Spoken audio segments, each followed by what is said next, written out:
जय हिंद साथियों, कैसे हैं आप सभी। आई होप आप सभी ठीक होंगे, सेफ होंगे और सुरक्षित होंगे। तो जैसा कि आप सभी ने इस टॉपिक को देख लिया होगा या आपने इस वाले थंबनेल को देखा होगा कि आज हम सभी एक बहुत ही इंपॉर्टेंट टॉपिक के बारे में बात करने वाले हैं, जो कि आपके इस बोर्ड परीक्षा के लिए बहुत ही इंपॉर्टेंट है।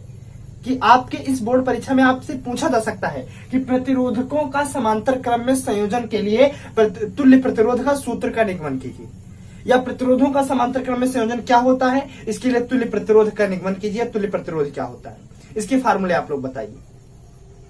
तो ये टॉपिक कहीं ना कहीं किसी न किसी दृष्टि से बहुत ही महत्वपूर्ण हो जाता है। जैसा कि मैंने श्रेणी क्रम में संयोजन बता दिया, विद्युत से स्टार्टिंग मैंने की है, जहां पे मैंने विद्युत आवेश, विद्युत धारा, इस विद्युत ऊर्जा, सारी चीजें मैंने बताई। आगे की वीडियोस में, आने वाली वीडियोस में मैं विद्युत धारा का उसमें प्रभाव बताऊंगा, विद्युत कार्य, विद्युत ऊर्जा, ये सारी चीजें आने वाली वीडियोस में मैं बनाऊंगा। आज हम सबसे समझते हैं प्रतिरोधों का समांतर क्रम में संयोजन किस प्रकार से किया जाता है। तो जैसा कि आप सभी यहाँ पे एक फिगर में बनाने जा रहा हूं, ड्रा करने, इसको आप लोग ध्यान से देखिएगा। मान लीजिए एक ही हमारा कोई विद्युत परिपथ है इस प्रकार का कुछ। अब यहाँ पे कुछ, जब तक विद्युत सेल नहीं होगा तब तक काम नहीं होगा। तो एक यहाँ पे विद्युत सेल लगा दिया गया इस प्रकार से, ये आपका विद्युत सेल हो गया, लग गया। इस पर प्लस चार्ज, इस पर माइनस लग गया। और यहां से एक ये आपकी एक प्रतिरोध यहाँ पे आपका लग गया इस प्रकार से R1। दूसरा प्रतिरोध आपका यहां पे लगा इस प्रकार से, तीसरा प्रतिरोध आपका यहां पे लगा इस प्रकार से। ये तीनों प्रतिरोध आपके लग गए। आप ध्यान से सुनिएगा, यहां पे जो धारा बह रही है वो इस दिशा में इस प्रकार से, यहां से इस प्रकार से धारा आपकी बह रही है। कुल मिला के यहाँ पे इस प्रकार से धारा आ रही है। अब एक बात, यहाँ पे जब हमने श्रेणी क्रम में संयोजित किया था प्रतिरोध को, तो यहां से धारा इस प्रकार से जाती थी और एक ही तार से होकर इस प्रकार से निकल जाती थी। तो वहां पे धारा सेम रहती थी, धारा को हम आई ही इवेल्युएट करते थे। लेकिन यहां पर आप लोगों को क्या होने वाला, देखिए ध्यान से। एक धारा मान लीजिए यहां चली तो वो उतना ही इसमें जाएगी, उतना ही इसमें, उतना ही इसमें, थोड़ी धारा इसमें जाएगी, थोड़ी इसमें, थोड़ी इसमें, मतलब अलग अलग प्रतिरोधों से अलग अलग धारा पास होगी। मतलब यहाँ पे प्रतिरोध आपका R1 तो धारा I1, यहाँ पे प्रतिरोध R2 तो धारा I2, यहाँ पे प्रतिरोध R3 धारा I3। इस प्रकार से प्रतिरोध तो अलग अलग होंगे, उसके साथ साथ धारा भी अलग अलग होगी। यहाँ पे I1 तो R1 प्रतिरोध, यहाँ पे धारा I2 तो प्रतिरोध R2, यहाँ पे धारा I3 तो प्रतिरोध R3। अब बात कर लेते हैं, क्या विद्युत विभव भी चेंज होगा? ऐसा नहीं है। यहां से जो आवेश चले उनको यहां से फिर घुमा के यहां तक लाने में जो कार्य करना पड़ा वो सेम रहेगा। इसके लिए यहां से इलेक्ट्रॉन यहां तक जब जाएंगे तो जो कार्य करना पड़ेगा उतना ही कार्य यहां से इलेक्ट्रॉन यहां तक जाने में, उतना ही कार्य यहां से यहां तक इलेक्ट्रॉन जाने में, क्योंकि ये डिस्टेंस सेम है। और जब ये डिस्टेंस सेम है तो जो हमारा विभव क्या होता था, किसी एक पॉइंट से किसी दूसरे पॉइंट तक आवेशों को ले जाने में जो कार्य करना पड़ता था वही हमारा विद्युत विभव होता था। मतलब किसी बिंदु से किसी दूसरे बिंदु तक आवेशों को ले जाने में जो कार्य करना पड़ा वही विद्युत विभव होता था। तो यहां से यहां तक ले जाने में जो कार्य करना पड़ा वो विभव हमारा हो गया। फिर यहां से यहां तक जो कार्य करना पड़ा वो विभव, यहां से यहां तक ले जाने में जो कार्य करना पड़ा वो विभव।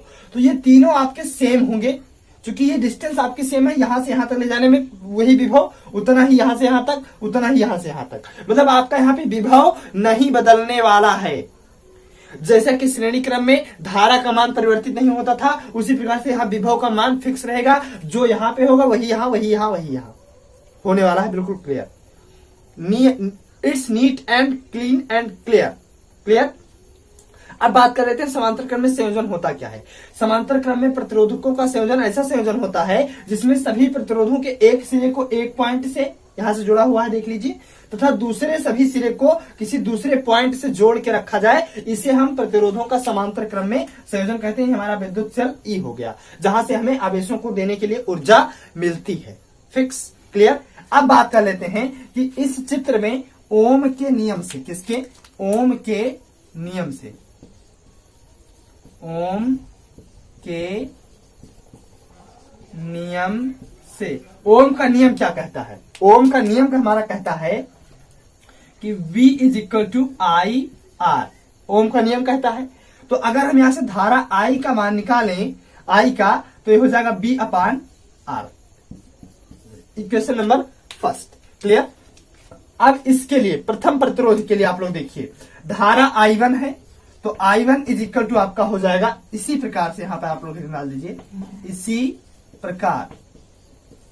प्रकार धारा आपका I1 है यहाँ पे, और प्रतिरोध आपका विभवांतर चेंज होगा नहीं विभव, तो विभवांतर B हो जाएगा, प्रतिरोध आपका R1 है। ठीक है, दूसरे में देखेंगे तो धारा I2 इज इक्वल टू विभवांतर B और प्रतिरोध R2। इसी प्रकार से तीसरे वाले में धारा I3 और प्रतिरोध आपका R3, और विभव चेंज होगा नहीं, वो B ही रहेगा, विभव नहीं परिवर्तित हो रहा है, क्योंकि जितना विभव यहां लगेगा उतना ही यहां से यहां तक ले जाने में, उतना ही यहां से यहां तक ले जाने में लगेगा, तो इसलिए विभव चेंज नहीं होगा। अब यहां से बात कर लें कि यहां से जो टोटल धारा बह रही है वो आई कहां से, जो धारा यहां से चली है वही धारा तो 3 हिस्से में यहां पे डिवाइड हुई है, वही तो हुई है।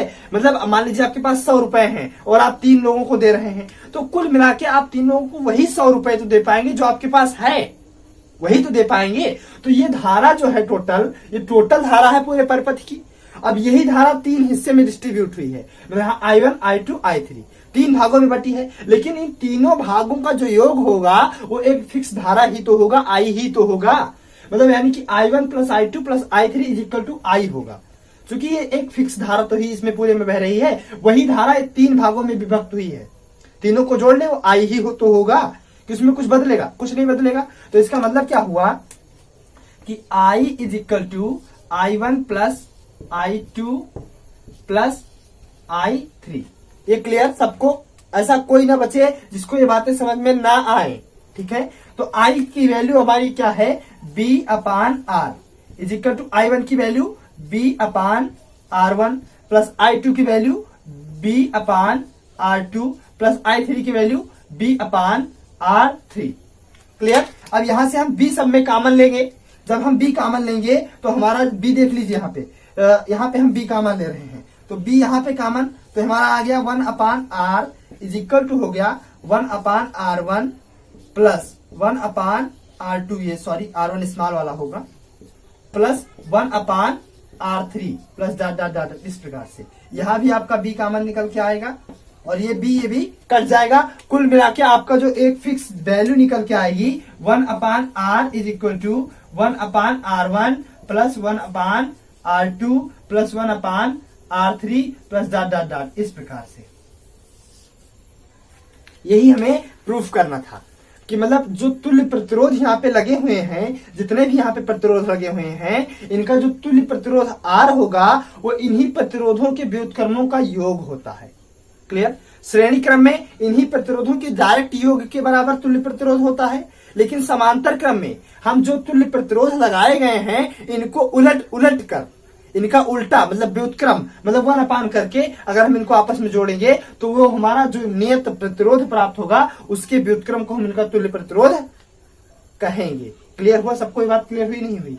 तो ये था हमारा तुल्य प्रतिरोध का व्यंजक, जो कि बहुत ही आसान मेरे हिसाब से है। ये फ्री का 5 नंबर आप लोगों को मिलेगा, फ्री का, इसमें कोई दिक्कत आप लोगों को नहीं आनी चाहिए। फ्री का नंबर बट रहा है एक प्रकार से, मान लीजिए धुआंधार नंबर, झीट दीजिए या खींच लीजिए या ले लीजिए। क्लियर।